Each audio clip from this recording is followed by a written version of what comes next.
Hey, Merry Christmas, everybody. It's KkrakK. It's December 23rd today.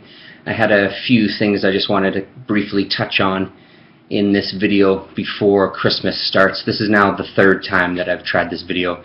It's getting darker, obviously, because I keep messing up and computer keeps screwing up on me. So I've got this overhead light in our place, which is pretty great. It's our dining room light, and it actually lowers down. It's an old 50s lamp, which is pretty fantastic, so you can kind of adjust the height. It's on a dimmer as well. We just have to get proper bulbs, so that's why there's all this top light shining down on my head, accentuating here and here, just giving me a nice overall Christmassy glow. The other thing that's giving me a Christmassy glow is a drink that I've been mixing for myself, which I'm going to go through with you with it now, drinking, mixing now. Here we go. So I got my shaker. I've got 2 cubes of ice in there, and I've got a tiny pinch of sugar in there as well. Then I've got my handy dandy juicer, and I've got a lime cut in half, and I'm going to put in the juice of 1 whole lime into the shaker. There's 1/2 of it, and there's the other half.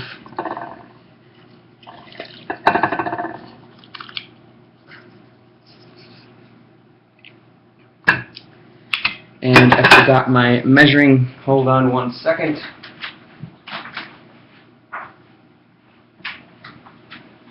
So there we go. So now we've got the juice of the lime in with the ice and the pinch of sugar. I've got my shot measuring type glass, which is kind of, it's a pretty heavy duty one. It's kind of 1.5 ounces to 2 ounces. So as I said, I've got Glenfiddich this time, 12-year single malt Scotch whiskey. This was a present from a special lady friend's dad. Her dad and grandma came to visit us, and he brought me this. For this drink, I generally like to use the cheapest stuff I can find. You know, Ballantine's is a really nice one to use for this. But you can use whatever. It's just the more expensive ones I kind of like drinking on their own, just to kind of savor them. So I don't always like using them. So there's a nice healthy dose. We just pour that right in there. Put that on the plate. Take our lid and give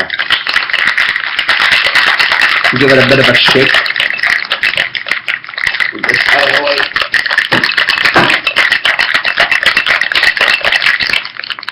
Give that puppy a shake and take the lid off. Don't spill it on the new table. This one is a well-used glass, but I'm going to use it again anyway. Pour that goldeny goodness right into there. Kind of gets to about half. Now it depends whenever you want to pour it in. It's up to you. Fee Brothers bitters. This is old-fashioned aromatic bitters. I like to use that sometimes at this point, sometimes right at the end. This time I'm going to try it right now. It kind of affects the color a little bit, so I like to do a good couple of dashes of it because I really, really like the taste of it. You can see it kind of settle down there, which is really, really nice. And if we're very careful with this last stage, we can save some of that glow at the bottom there. What I like to use is Orange Sanpellegrino. So this is a sparkling orange beverage with 16% orange juice from concentrate. And I'm sure you can get it in many, many, many places. An Italian type soda is what this is. When I first read the instructions, or when I first found this recipe, it had suggested ginger ale or like soda water and stuff, but I'm not a big fan of soda water. So, and ginger ale I thought was okay, but I love Orange Sanpellegrino. So it's kind of, you're just going to kind of top it up with that. So we'll go to It's just a little less than half a can in this glass here. So I've got a tiny bit left. And then the last step, again, making sure we don't make a mess. Special lady friend will kick my ass. Oh, hey, look at that. I did it. Pour in that last little bit of ice that was in there. And let's have a toast. So I hope everybody has a great Christmas. It's been a great year on YouTube. My first kind of full year. I don't know when my actual anniversary year was, but or month was rather, August or September or something. But either way, I've gotten to know quite a lot of people here, and I've really loved watching your videos. I've loved appearing on like Comic Book Roundtable and a couple of the chats I've done with Cosm Bromstar, who I hope we'll see back soon, and Geek, who I always love chatting with. And all the new people I've just got a chance to meet through this community. It's a really great bunch of guys and girls, and I look forward to another year of discovering some amazing comics and hopefully doing some trades with people and all that jazz. So cheers everybody, Merry Christmas.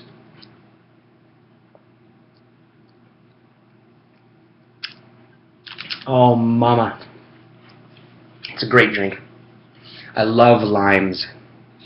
So any drink with limes in it, which is why I love tequila so much, because I love that taste of lime with some tequila. Nothing beats it. Maybe next year I'll do my special tequila mixed drink that I love. I just don't have any in the house right now. So anyway, that's called a Mamie Taylor. Enjoy it responsibly.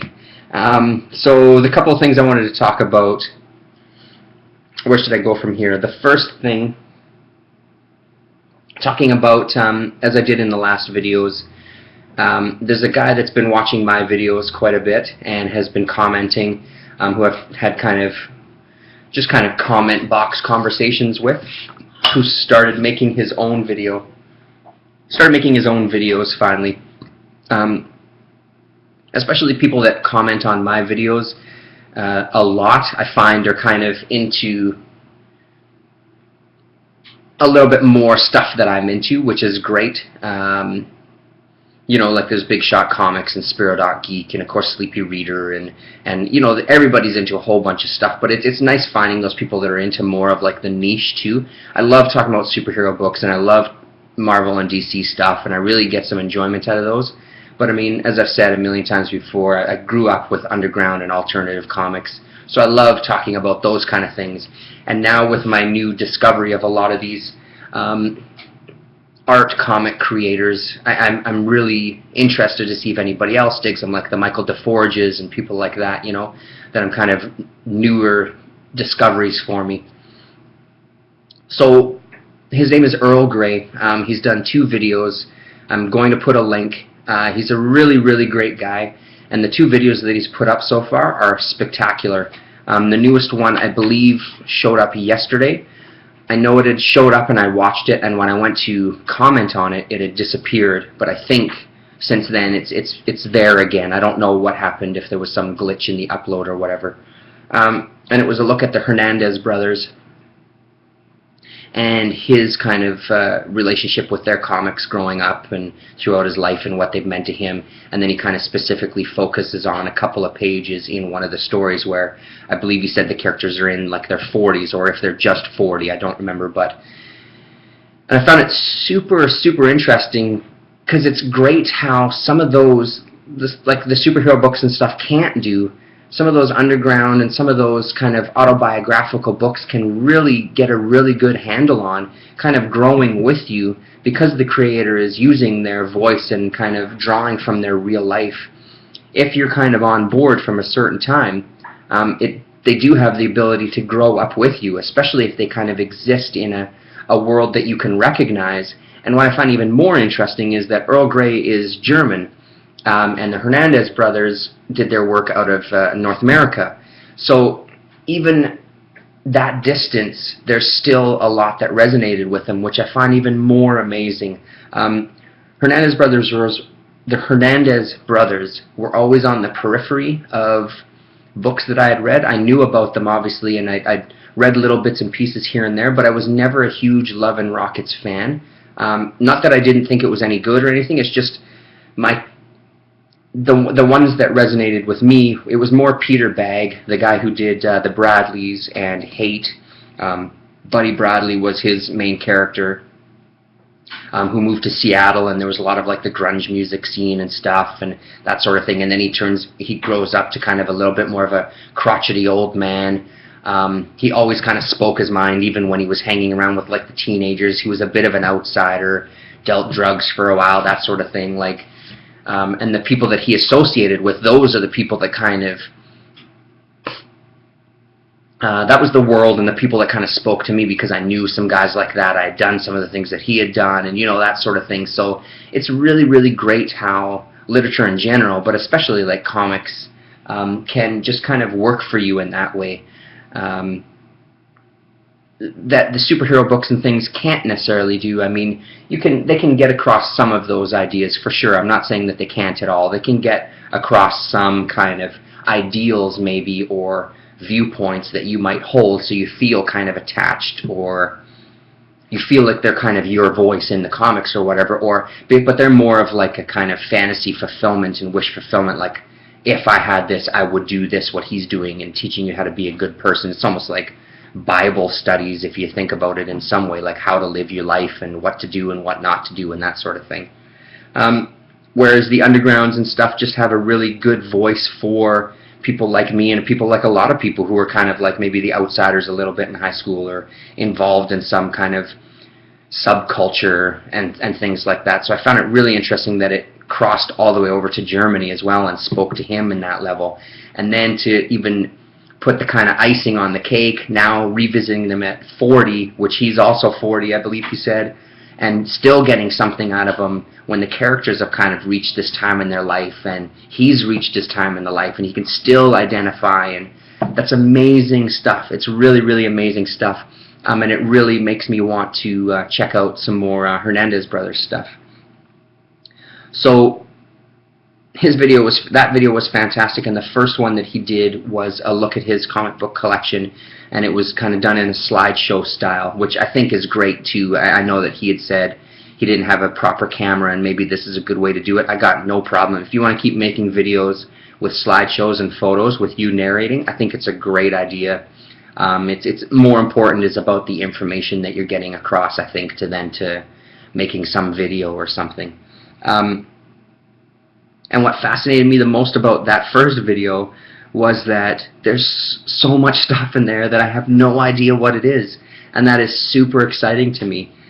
He was saying that growing up, the main things that they were exposed to were like Asterix and Obelix and Lucky Luke, which I was also exposed to as a child as well, because being in Canada, French is a big part of your school.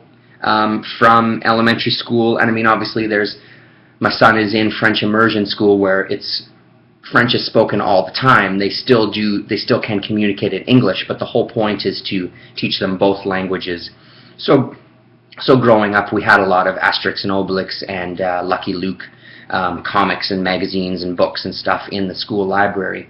But I find that interesting too, that North America is more kind of superheroes are what's known, because even growing up with all that and not necessarily always reading superhero books right from the beginning, reading the undergrounds, I still knew who Spider-Man was. I still was really familiar with Superman, really familiar with Batman, all those things. Superheroes were really a big part of our culture, whereas he was saying in Europe it was a different thing. Superheroes weren't huge when he was growing up. It was more these kind of cartoony, humor-ish type of stories that they were exposed to, and that was kind of their upbringing, which is great. So seeing his collection is really fascinating, because now as he's gotten older, he's gotten into some of the superheroes. So he's got a really nice range of books, which sometimes looking at those shelves was like looking at my own shelves, because my taste is really, really varied as far as like things that I'll read. It's really, really great to see somebody else who has that same kind of variety. And like I said, the excitement for me is that there was stuff on there that I'd never heard of before. And being a voracious kind of comic reader, and especially when it comes to kind of art comics and undergrounds and stuff, and I just love the discovery of things that I don't know about, and getting to see something from another part of the world that I have no exposure to whatsoever is really, really exciting. So I'll put a link, Earl Grey, give him a subscription, check out the videos. Seems like a really, really great guy, and I'm just really glad that even though the community is kind of solid as it is and you see a lot of the same faces, I'm still really glad that more people are coming to it, and I'm glad that people who are commenting who are also making videos, and I'd urge everybody who's commenting on videos, who's maybe nervous to make a video, there's other ways to go about it, like what he's doing with the slideshow and then just narrating. You don't actually have to have your face on camera if you're nervous about that. You can make up your own name. You don't ever have to give your real name.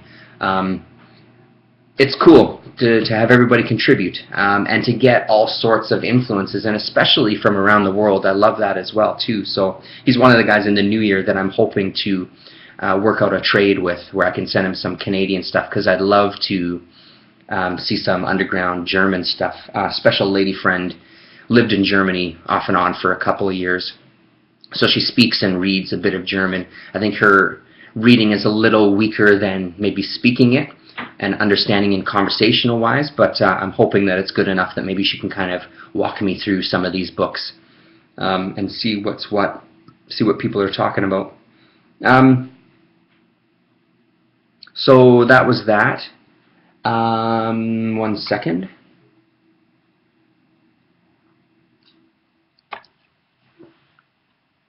I was tagged by Spiro.geek. Damn, that's so good. For a Christmas, I think it was Hitman Von Doom had done a video about Christmas comics, and Spiro had tagged me and a couple of people, and I'd seen a couple of videos already. Unfortunately, I just haven't had time to kind of go through all my books and stuff. I'm sure that I have some Christmas special books in my collection. I can't think of them offhand, like off the top of my head, to know where to go to grab them. So I couldn't participate in that side of it as much.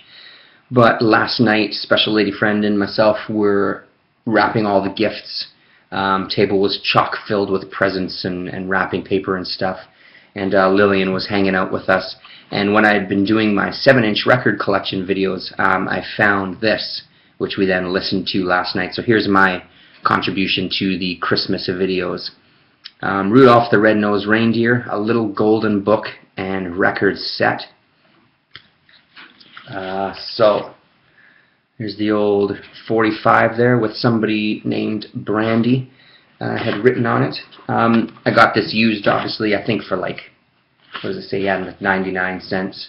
But these kind of things are really from my childhood. I mean, I've got a whole stack of little golden books that I just actually pulled out of storage in preparation for when Lillian gets to that age. A kind of a really heavy-duty stack of things like the Saggy Baggy Elephant, etc. It's amazing how some of this style can just really, I listen to the story and I look at the pictures and it instantly reminds me of my childhood, because these books were a big part of my childhood. It's funny, it's the same thing I do with Mr. Tom. A lot of things that kind of resonate with me from being a child, it's not necessarily like comics per se. It's just reading in general. We did a lot of reading. My dad read us Winnie the Pooh, which to this day I absolutely adore. And I actually, when Mr. Tom was born, I bought a couple of newer editions of Winnie the Pooh. They're kind of soft cover, but I wrote in them to him and stuff. And when he got old enough, I read them to him and that sort of thing. It's really, really positive memories associated with reading these books and just reading in general, which I'm really glad that I can share with my child, and now hopefully children. Hopefully Lillian will be into it as well. We'll see, right? So this was her first Christmas story last night, which was pretty great to actually listen to. And it's the full-on, when you hear the chimes, turn the page. The story ends abruptly and you have to flip over the record and all that kind of fun stuff. I love it, and hearing the crackle and the pops on the record itself was really great. And then I think after that we listened to Charlie Brown Christmas, which was fantastic as well. Starbucks had a collection. It was Charlie Brown Christmas on DVD, the special on DVD, and then the soundtrack on CD as well, for really, really cheap. And that CD has gotten quite a lot of play over the past couple of weeks here, now that we're closing in on Christmas.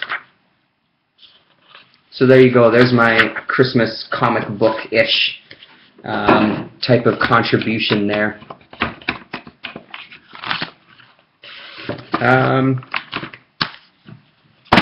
What else did I want to talk about? Reader1717 had a video. Oddfellows Thoughts had a video talking about their first comic book. I wish to hell my memory was that good that I could tell you what my first comic book was. I couldn't for the life of me tell you what it was. I have a feeling it was something like an Archie comic or something like that. Or, you know what, now that I'm saying that, probably not. It was probably like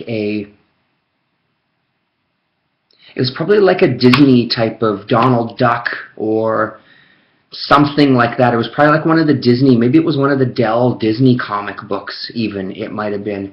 I don't, honestly, I wish I could remember. I don't know. I couldn't even tell you what the first one was that I bought with my own money. I just don't have that kind of memory, unfortunately. And it makes me kind of wish that I would have done that with Jaden, you know, the first book that we went out to buy together. I wish I would have maybe made a note of it on the back, because now I can't even tell you what it was for him. The first thing, it might have been a Star Wars comic book, like a graphic novel that we went and bought together. And since then, he's bought some comics for himself too, like from 25-cent bins and stuff like that. So he's got a nice stack of those. But yeah, I really couldn't tell you what the first comic book was that I read or that I bought.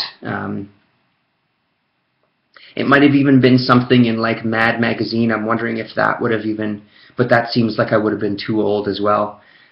And I think it might have been my brother who was buying comics before I was, because he was into kind of Rom the Space Knight and Spider-Man and stuff like that. So it might have been him who was buying that stuff first, before I started actually buying comics. And like I've said before, I'm pretty sure that when I started buying comics for myself, 90% of it was underground comics once I discovered that sort of thing. Yeah, so unfortunately I don't really know what it was. A really neat idea though. I'm looking forward to seeing more people's first comic book purchases and stuff like that. And then she also mentioned about pulp magazines and things, and she was talking about that sort of thing. We bought my son a Lego table, so it's a kind of a big table for his bedroom. The top of it is kind of the green Lego platforms built into the table, so you can actually build your sets and they can display on your table, and gives you a little working area in his bedroom, because in the house he's got a pretty big bedroom. And surprisingly, he has my old bed, which is a queen size bed, and even with that queen size bed in there, there's still a little bit of room, which is really, really nice for him. So when I went to the garage to pull out that box, I also pulled out the box that I have that's pulp and men's magazines. I won't show you all of them. I'll just kind of show you a few of them and just kind of briefly talk about them. Years and years and years ago, I don't even know how long ago it was now, maybe 5 years ago or something, there was an ad on Kijiji. A guy had discovered a box of pulp and men's magazines in his attic, and he just said, you know, kind of best offer, come and pick them up and they're yours. He didn't want to throw them out, basically. He wanted to see if he could make a couple of bucks off them. They're in a variety of conditions. Some are really, really, really rough, and some are in pretty great shape. But I grabbed those out of the garage too, because seeing her video just kind of reminded me about them. And what I was planning to do with them was my plan originally was to scan them and then get rid of some of them, because as I said, some of them, for example, like this one here, is been chewed through by animals, you know, just kind of devoured and just trashed. And there's some of them that have some water damage, and the smell on some of them, there's some that are in bags that were kind of rougher shape, like smell-wise, or there were ones that were in kind of a little bit better shape that I wanted to try to preserve a little bit. Because I'd love to scan them, and if they're falling apart already, pull the pages out, give them proper scans, put them together, save some files. I'm actually getting a new laptop in about a week's time, so hopefully that can be a project for the new year where I kind of, because there's shit in the garage that just basically needs to be sorted through and gotten rid of. We've already started a pile of garage sale things. It's one of those, I was watching Poet Skinny's video, and he was talking about kind of downsizing and becoming more minimalist and stuff like that, and just how possessions kind of end up owning you and that sort of thing. And I've agreed with that sort of thing for a long time. I used to be a hardcore collector, and over the past kind of 7, 8 years, maybe 10 years, that's really gone down. I do still bring in stuff, but I also get rid of a lot of stuff. I end up going through things kind of every couple of months. And okay, so now I've got you this one box, I've got to get rid of X percentage of it, I've got to get rid of X percentage of this collection or whatever, you know. I'm constantly trading in comic books that I don't read, that I don't want in my collection, or that I didn't really like, or whatever. CDs, I'm going through that sort of thing. I've really, so this is a box that's really getting to me. It's not a huge box, but it's the fact that it's a box in the garage that's taking up space that camping gear can be taking up, or anything else can be taking up, and I just want to get rid of it, because honestly, what's the point of having this stuff out in a garage sitting in a box? It's just, there's no point to it. So this way it might make it easier to detach myself from it if I scan some of the things and some of the pictures and stories. It might make it easier to get rid of them, because there's zero resale value in these, because they're so trashed. Even though they are from the 60s. Let me just double check that. Yeah, like this one, for example, Man's Time, is from 1962. As great as the cover art is and stuff, you know, I'm going to get, like, what am I going to get for that? It's not complete. It's chewed to shit. I'd have to pay somebody to take it off my hands, kind of thing. So it has a variety of things. There's a lot of photography, candid photography magazines, which kind of are under the guise of, we're going to teach you to be a photographer, but while we're doing this, why don't we show you some pictures of naked ladies as well, you know. But these ones especially, there's some great, this one is actually the one that's in the best condition. Like, there's some great pictures in there. This woman here, it's a fantastic portrait. Like, those glasses are kick-ass, first of all. So it's, and the streak of gray in her hair and everything. It's amazing, amazing stuff. And that's the greatest thing about some of these magazines, just that kind of window into that world. And then, you know, a little bit of TNA doesn't hurt as well. So this one is Candid Photography, and it's from, let me just see, introduction. It's from A Mysterious Time. Yeah, it actually doesn't say. There's usually like the little bit of info. Yeah, introduction, contents. Sorry, no year in this one. Oh, here we go. What's this right here? There you go, 1961. Copyright 1961. So it has some things like that. It has some things like this magazine called The Gent, which is kind of more of a, you know, Playboy-ish, I guess. I mean, again, with all these from the 60s, there wasn't really, there was more articles and more other things going on as opposed to, like, Here's a bunch of nude pictures of people, you know what I mean? Advertisements and stories and news articles and stories about nymphomaniacs. The amount of nymphomaniacs that existed in the 60s is unbelievable. And then things like this, you know, photo of Malcolm X giving a speech and stuff like that, which is very interesting as well. What else do we got in here? And lots of, as usual, which is great with any sort of exploitation genre, the incredible curse on Hitler's sunken $1 million treasure. So a lot of Nazi type of storylines and stuff, which I'll show you. There's another one in these other magazines here too. And then the cartoons and things, which is pretty great as well, seeing some of that kind of classic style, which is always interesting. Anyway, I didn't want to focus more on those. I wanted to focus on these ones, the men's magazines, the pulp, where you're getting kind of full-on stories as well as news articles, but you're getting Shriek for Death, My Little One, and Nude Virgins for the Devil's Madam, 10 Ways to Overcome Shyness, but you're just getting like these crazy My Wild Escape with the Algerian Nymphos. So you're just getting these crazy fucking stories from these pulp writers, and as was told before, these guys were pumping this shit out and they were getting a couple of bucks for it, and nobody knew that, artists and writers alike, nobody knew that it would come down to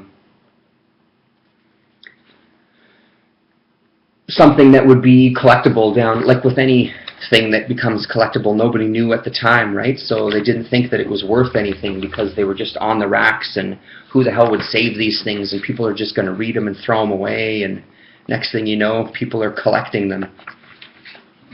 So there's that. Man's Illustrated. Kidnap Shanghai's top secret joy queen. So into Red, China. Filmdom's Sex Festival. So I think that's from like 62 as well. I believe all of these are like 1961, 1962. True Action. Pretty great painted cover there. And that's the thing that obviously appeals to me a lot about these ones. I absolutely love this style of art. And as I'm a huge fan of exploitation movies and stuff in general, some of that stuff really gives me a kick as well. I love the that kind of sensationalist shit, you know what I mean? It's really entertaining. Let's see if we can find one of the stories here with... Here we go. The Yank who survived 3 months in Khrushchev's dreaded cell number 6. Doesn't look too bad for cell number 6. Just looks like a woman's bedroom. It's pretty awesome. So anyway, there's that. And yeah, like I said, these are just falling apart and they stink like something fierce. Peril. New love kick. Floating harem of sin. Syncopated sex racket. So there's a great cover there. And then this was the one that I had scanned. I don't have a Facebook page anymore. I did have a Facebook page, and I had scanned parts of this one and put up on my sex page. On my Facebook page. I saw sex scandal somewhere. Anyway, they took my manhood, it says. Wildcat Adventures. The bloody revenge of Hitler's nude SS nurses. Come on, as if that's not going to be the best fucking story you've ever written or read, rather, in your life. I think I need to wet my whistle.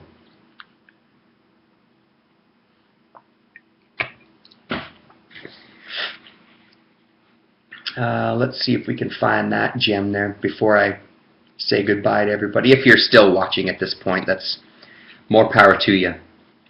Slugger Helen Hart's Striptease Commando Raid. How can you not love that stuff? It's so classic. Unreal. And I just... There you go. Whoa. They took my manhood. Seriously. Unreal. I'm not surprised that this shit just flew off the shelf.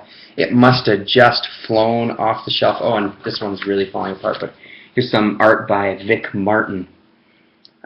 Just great, and and this is the kind of stuff I'd love to preserve. I mean, it's, you know, there you go, it's ripped in half. I'd love to just get some really good scans of this, and just have them in the collection. I'm getting, did I say this already? I'm getting a computer, a laptop, in about a week. My mom has upgraded hers for her work, and the thing that I love about my family is they always upgrade their electronics, and this guy right here always ends up getting 5 years ago stuff, which I love. My brother does it as well, my mom does it, so I'm getting some e-reader that I'll maybe use, I don't even know, but the point is I never have to buy this shit for myself, because my techno-geek family. The Bloody Revenge of Hitler's Nude SS Nurses. So maybe when I get that laptop to finish that is when I'll kind of get a chance to scan these properly. And look at that spread. It's unreal. Anyway, that's a quick look at the couple of pulp style magazines that I have. Just give me 1 second. Just exist on your own for 1 second.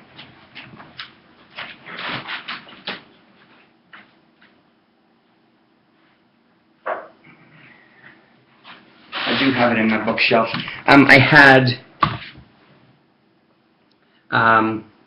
I still have some books packed away, so I wasn't sure if it was here. Just kind of on that kick. This book, I think there's 2 volumes of this out now. I'd highly recommend it if you're into that kind of art. Cinerama Sex and Sleaze Paperbacks of the 60s. So a collection of artists, and there's a little bit of there's a write-up on the first kind of dozen pages is a write-up on the Smut Peddlers, My Life as a Pornographer, Softcore Publishing, West Coast Blue. So interviews with publishers and kind of the history of the pulp novels, and how they came to be, and what kind of shady dealings. Like, there's a lot of fucking gangsters and just really crooked people. But then what's also fantastic about this book is they do recreations. They reprint a lot of the covers for some of them. Let's see if we can find another. Here we go. Born to be Made, Wild Flesh, what does that one say? Second Fiddle, etc. Wild Flesh, Switch Hitters, etc., etc. Some really, really great stuff. And this guy here, this Eric Stanton, is one of my favorites. I've got a collection of kind of comic strips. It's a book collection of comic books that he did, like strips that he did, and it's a lot of like female domination stuff. So women wrestling men to the ground and that sort of thing, which is pretty impressive. It's interesting when you get into, because I feel that artists of any kind, directors, comic book artists, whatever, you can't, some of your world, and especially your perversions and shit like that, is going to sneak into your art whether you want it to or not. And Stanton was one of those guys where it was all over the page, his kinks and all that sort of shit, you know. So Cinerama, just kind of touching on that. So let's leave it at that, because it's 38 minutes. Holy crap. Thanks very much for sticking with me if you've made it all the way through. Yeah, again, just to kind of reiterate, I hope everybody has a really, really great holiday. And I'm looking forward to another year of videos and comic books and chats and trades and everything that this community involves. So, yeah, thanks again for watching. Let's do one more cheers with your drink that you've now made. So there you go. Thanks a lot, everybody. We'll see you next year.